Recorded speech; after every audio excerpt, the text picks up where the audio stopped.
Hi everybody, welcome to the online class of Ideal English Higher Secondary School. In this video, we are going to continue our chapter And Then Gandhi Came, a beautiful article written by Pandit Jawaharlal Nehru. So in last two classes, we have been discussing this chapter. So this is going to be the final part of this chapter. Okay, anyway, what we have learned in last classes, in the beginning we said that Gandhi came to Indian politics when the people were in a quagmire of defeatism and hopelessness. Right, in the beginning, at the time of World War I, we were offered freedom, we were offered so many things, and Indians were expecting a freedom after World War I, but after the war, the martial law was implemented, and you remember the incident of Jawaharlal Bagh, where General O'Dwyer ordered to kill, to open fire upon so many poor Indians, right? So all those things. So at that time, Indians were under the grip of a monster, that is a hopelessness and defeatism. Right, and at that time, the main issues Indians were facing was the fear, unemployment, hopelessness, poverty, starvation, and so on. Right, at that time, Gandhiji came to Indian politics, and Indians felt a bit relieved. And his arrival to Indian politics have been compared to so many things by the author. He says the arrival of Gandhiji was just like a fresh current of air, and it was just like a beam of light to the darkness. Okay, and after the arrival of Gandhiji, he taught people how to be fearless and how to be truthful. What is the importance of being fearless and truthful? That was the essence of Gandhiji's teachings, and he identified the problems of our people just like a psychoanalyst, just like an expert in psychoanalysis. He probed deep into the problems of Indian people, and he identified the problems, and he started to treat the root cause of the problems. And he taught that fear is the close companion of falsehood, and so truth follows fearlessness. So if you are following truth, you don't have to be afraid of anything. At the same time, if there is some falsehood in you, it is cowardice. You will have to be afraid of everything. And as Gandhiji started to preach people, as Gandhiji started to teach people all those things, a kind of shame, they started to feel a kind of shame at our long submission to an alien rule, to a foreign rule. We have been obeying the foreign rule for last 2 centuries, and a kind of shame started to emerge, and this desire and a strong desire not to submit any and alien rule, and a desire to submit no longer. And our forefathers thought, so far we have been humiliated, all our ventures were oppressed and suppressed, and now onwards we will never submit, and we will no longer obey the British rule. We will submit no more. As Gandhiji was asking people to be truthful, he was always there, just like an embodiment of truth, as a symbol of uncompromising truth, to pull us all to truth, pull us up and shame us into truth. Right, and Gandhi influenced millions of people. Even though the degree of influence was different, he influenced millions of people, even though the degree varies. His call of action was of twofold. Gandhiji had twofold action plan. One was resisting foreign rule, challenge and resisting foreign rule and fight against the social evils existed in India.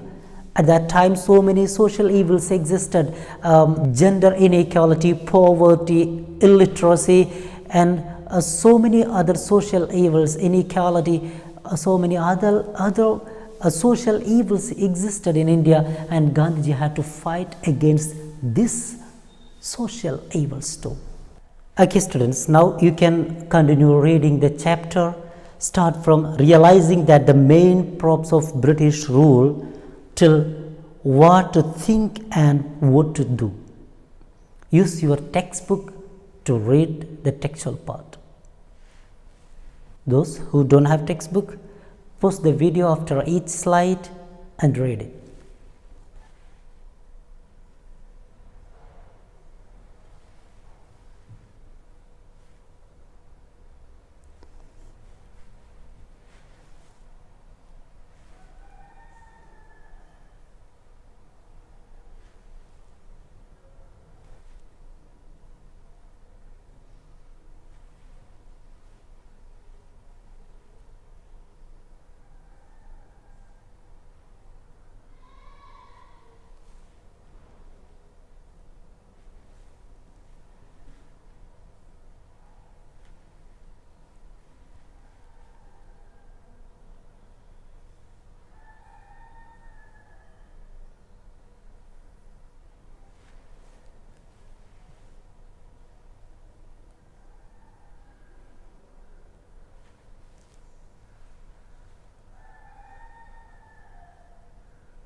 Okay students, hope you read the chapter. Now listen. Realizing that the main props of British rule were fear, prestige, the cooperation of the people and the certain classes whose vested interests were centered in British rule, Gandhi attacked these foundations. So Gandhiji knew that the main props of British rule, props means the supporting thing, the thing that support British rule. Indians were following British rule. Even after knowing that British India is being ruled by an alien country, Indians were following British. Why? Was it because of the intimacy between the people towards the British? No, it was because of the fear, prestige, and the cooperation of the people and certain classes whose vested interests were centered in British rule. So props means support, right? So there were some supporting things, some things that supported British rule to exist in India. It was fear. Common people were very afraid of British, afraid of being arrested, afraid of being murdered, afraid of being charged money. So the first thing was fear, and the other one was prestige. Some people, some Indians themselves, they were honored by British. So because of the prestige, they were very conscious of their prestige. So they also were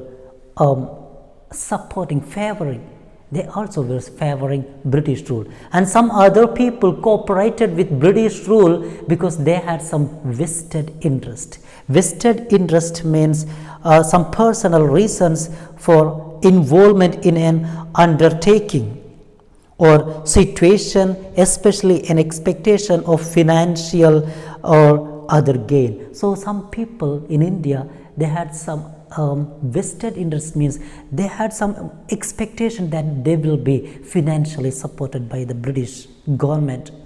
They will be honored by the government. So because of they had their own personal interest in supporting British rule. So these were the main props of British rule. Indians were obeying British because of these things. So Gandhiji, so knowing this, Gandhiji attacked these foundations. So Gandhiji attacked these foundations. At first, Gandhiji asked people to be fearless, knowing that fear is the one of the main reason for obeying British rule. So at first, Gandhiji attacked the foundation of fear. Later on, he entered to the other reasons. Title was to be given up, and though the title holders responded to this only in small measures, the popular respect for the British given titles disappeared. So the second reason for obeying British rule was prestige. So Gandhiji started to attack that foundation too. How did he attack? He asked people to throw away the titles given by the British rule. The British government used to honor Indian people by giving them some titles, some ranks by which they will be honored. And Gandhiji asked people to throw away any title that you have received from the British. Indians were given titles like Khan Bahadur. Some titles Indians were received. Yes, here you can see these were one among the titles or medals given by the British government to Indian people. Rai Bahadur or Rao Bahadur in South India, Khan Bahadur, Khan Sahab, all these were the titles given by British rulers to Indian. So those who received these titles were honored among the people. They were respected, and Gandhiji attacked these foundations. Gandhiji asked people to throw away the title that they had received from the British. Rabindranath Tagore renounced his knighthood in protest. So Rabindranath Tagore was honored with knighthood. He was awarded the title knight, and he renounced his knighthood in protest against British, and Mahatma Gandhi gave up the title of Kaisar-e-Hind bestowed by the British for his work during the Boer War. So Gandhiji had a title given by British rule, that's Kaisar-e-Hind. Gandhiji threw away this title. So this was another move from Gandhiji to reduce the power of British government, to throw away the titles given by the British. Even though the title holders responded to this only in small measures, so even though Gandhiji asked people to throw away the titles, they all didn't respond favorably. Everyone did not answer, did not respond in a favorable way, but many of them did. The title holders responded to this only in small measures. The popular respect for British given titles disappeared. Even though they didn't respond positively among the people, the titles started to lose its pomp, its pride, its power. People started to disregard people holding these titles. So its respect started to disappear. New standards and values were set up, and the pomp and splendor of the viceregal court and the princess suddenly appeared supremely ridiculous. So, as this situation started to change, a new systems, new values were set up, and the viceregal court, the pomp and splendor of viceregal court. Pomp and splendor means ceremony and splendid display, means the show of splendor, also the same thing, magnificent and splendid appearance. So the pomp and splendor of viceregal court. Viceregal court means a court run by the viceroys of British viceroys. They were serving as the court too, right? So those court started to lose its power, its pomp and splendor. It had an appearance, it had a pride existence before, but as Gandhiji started to attack this foundation, the viceregal court. The court, viceregal court means relating to viceroy. So the court run by the viceroy started to lose its pride and its splendor.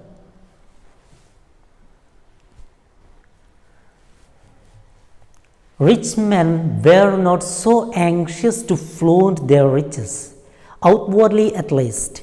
Many of them adopted simpler ways, and in their dress became almost indistinguishable from humbler folk. So Gandhiji asked people to lead a simple life, and Gandhiji set an example. So rich people were not so anxious to flaunt. They were not excited to show off. Before, they were wearing expensive clothes to show off, but as Gandhiji asked people to wear simple clothes, then the rich people also started to obey some kind of influence. They also had some kind of impact because of Gandhiji's words. So rich men were not so anxious to flaunt their riches. Flaunt means display or show off. So they didn't have that interest to show off nowadays. Outwardly at least, many of them adopted simpler ways, and in their dress became almost indistinguishable from the humbler folk. So in their appearance, they were indistinguishable. They cannot be differentiated from the poor men. The rich men along with the poor men, when they worked together, it was not easy to differentiate between them, as they adopted simpler clothes, at least outwardly. He sent us. How did Gandhiji influence millions of people, especially the villagers? Gandhiji had a great strategy to influence people. He sent us to the villages and the countryside, armed with the activity of innumerable messengers of the new gospel of action. The peasant was shaken up, and he began to emerge from his shell.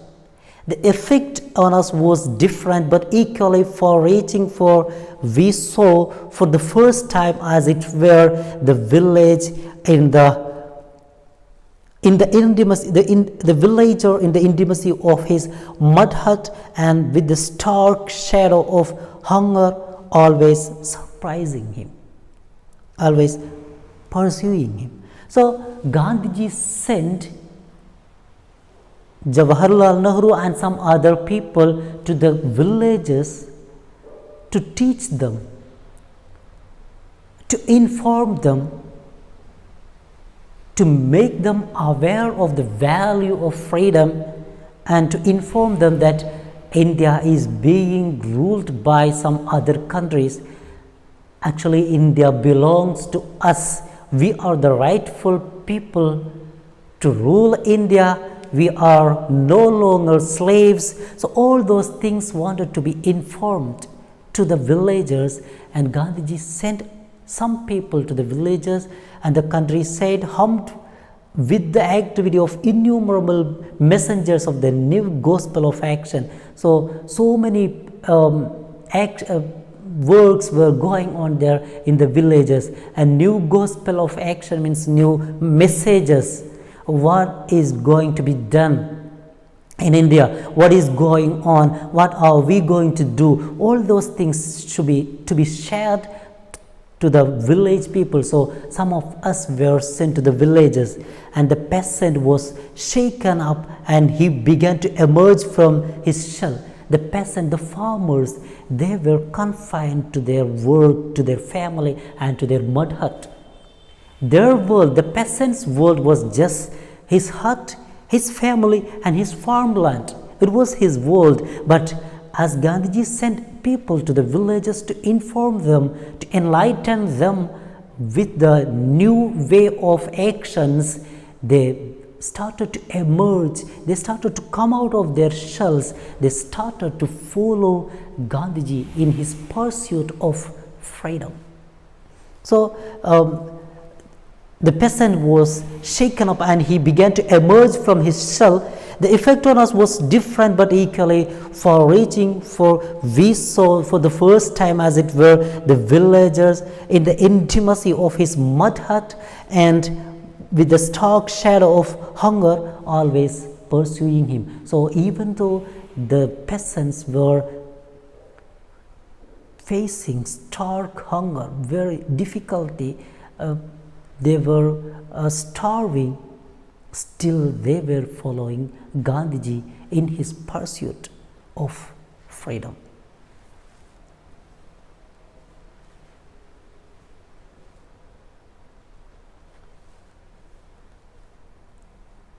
Hum with activity means to be bustling or busy as of a place or thing. So the place, the village and the countryside were a busy place with innumerable activities.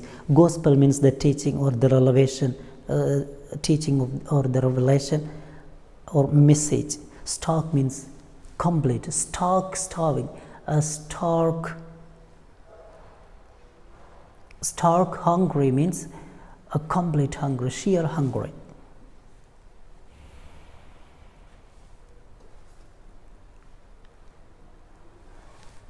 So, and as Gandhiji sent Nehru and the other people to the villages and countryside, we learned our Indian economics more from these visits than from books and learned discourses.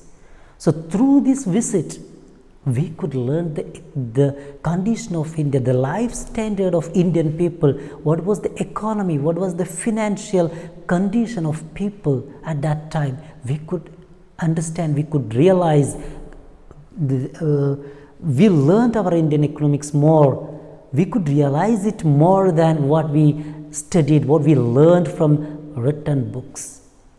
We were experiencing the financial crisis that the villagers of India, Indian villagers facing.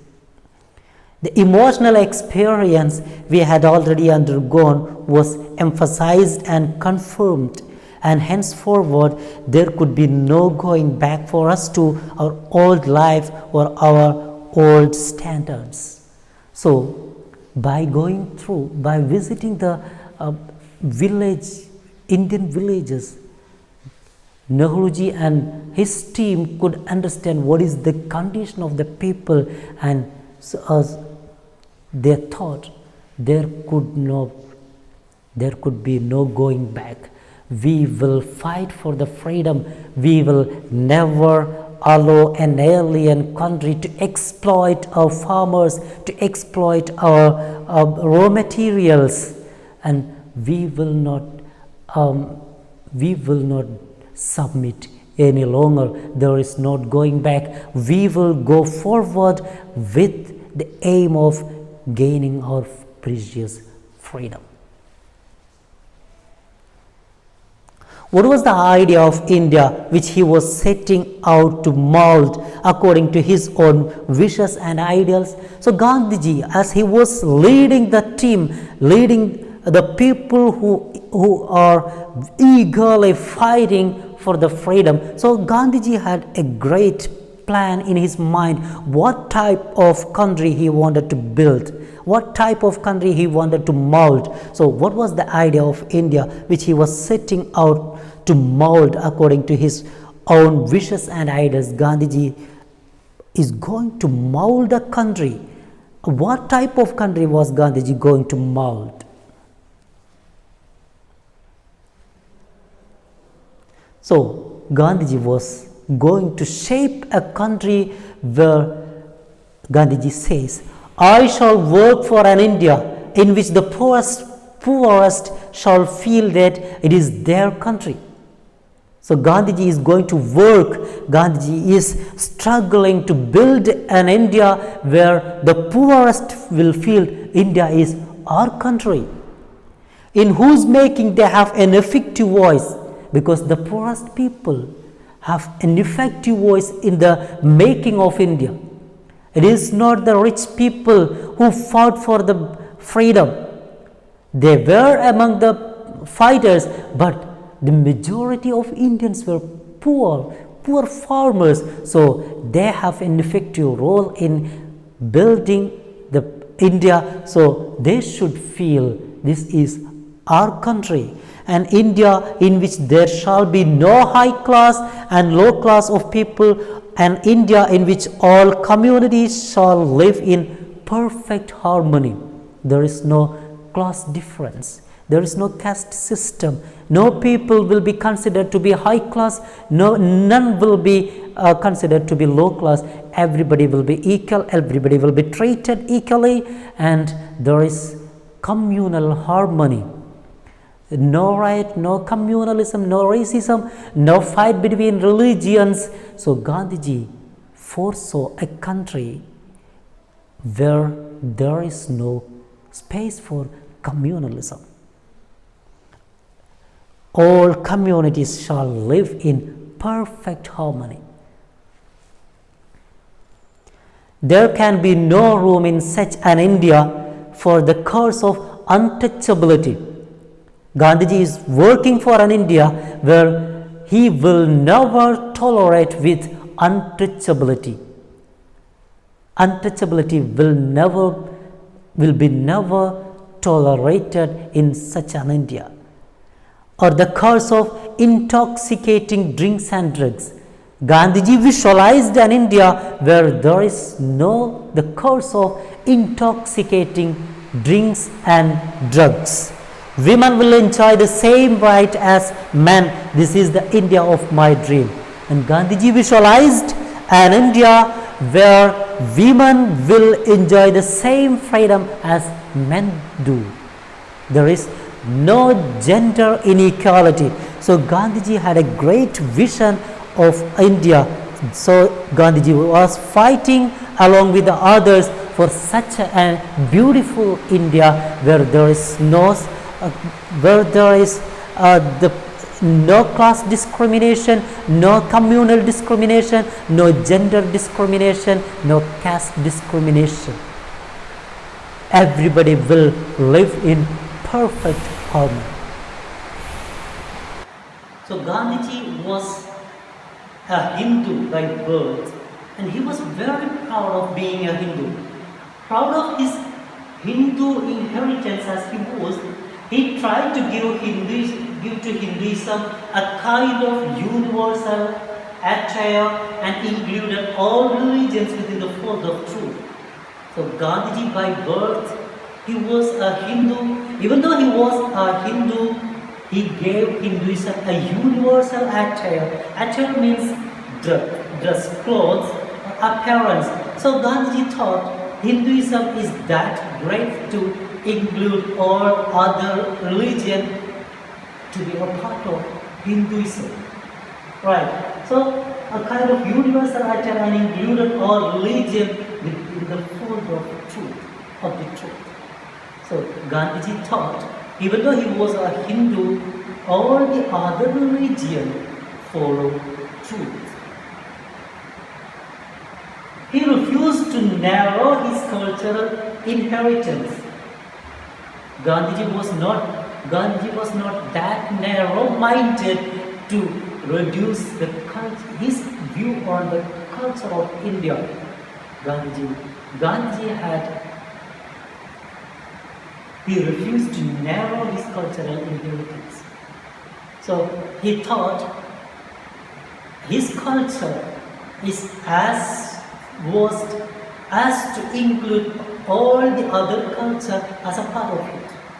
And as for him, Indian culture, he wrote, is neither Hindu, Islamic, nor any other holy. It is a fusion of all. Gandhiji said, the culture of India is not that of the culture of Hindus completely. And it is not the culture of Islamic. It is not the culture of Muslim people completely. And it is not the culture of Christians completely. Not any other religions. It is the fusion of all religion. Indian culture means it is a mixture of the culture of all the religion existed in India. So that was the vision of Gandhi. That was the India that Gandhi visualized. That was the India that Gandhi was working for. Again he said, I want the culture of all lands to be blown about my house as freely as possible, but I refuse to be blown off my feet by any. So Gandhiji wanted to throw away the culture of any other country. Gandhiji didn't want to plant the culture of the West in India. Gandhiji didn't want the people to follow the culture of the British. Gandhiji wanted all the other culture to be blown off, to be blown away from India, and he refused to be blown off by any other. At the same time, Gandhiji wanted to plant and cultivate the culture that he inherited from his forefathers, that we inherited from our forefathers. We had our own culture and we have to follow it, and Gandhiji was not at all ready to uproot our culture and to plant others' culture. So, and he refused to be blown off by any. But I refuse to be blown off my feet by any. So Gandhiji was not ready to give away his cultural inheritance. I refuse to live in other people's houses as an interloper, a beggar, or a slave. Gandhiji said, I am not ready. I refuse to live in others' house, just like an interloper or a beggar or a slave. Interloper means intruder.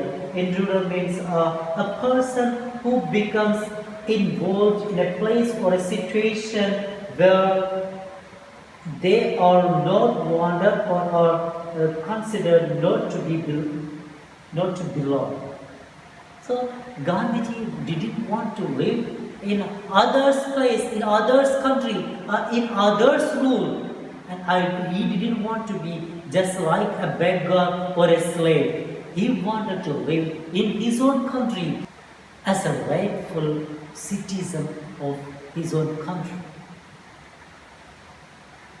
Influenced by modern thought currents, he never let go of his roots and clung to them tenaciously. So even though Gandhiji was influenced by modern thought, he was not at all ready to leave his cultural inheritance. He never let go of his root and clung to them tenaciously.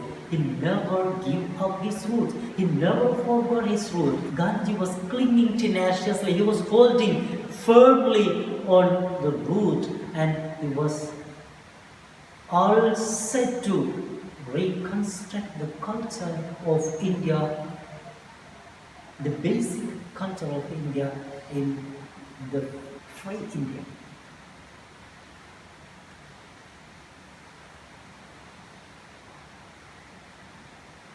It's not surprising that this astonishingly vital man, full of self-confidence and an unusual kind of power, standing for equality and freedom for each individual, fascinated the masses of India and attracted them like a magnet. So Gandhiji, such a vital man, such an important man, surprisingly vital. Surprising. It is not surprising. It's not a wonder that this astonishingly vital man, this astonishingly important man, full of self-confidence and unusual kind of power, standing for equality and freedom for each individual. Gandhiji stood for equality and freedom for each and everyone in the country.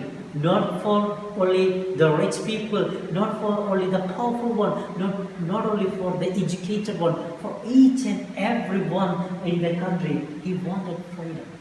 And fascinated, so because of his personality, his attitude, he fascinated, he attracted the masses of India, attracted them like a magnet. Just like a magnet, with his powerful personality, Gandhiji attracted all the people towards him. That's how Gandhiji attracted people, and that's why the people in India followed Gandhiji, stood behind him in all his venture, giving them full support and cooperation. He seemed to them to link up the past with the future and to make the dismal present appear just as stepping stone to the future of life and hope. So Gandhiji seemed to be connecting our past and future. India had a glorious past.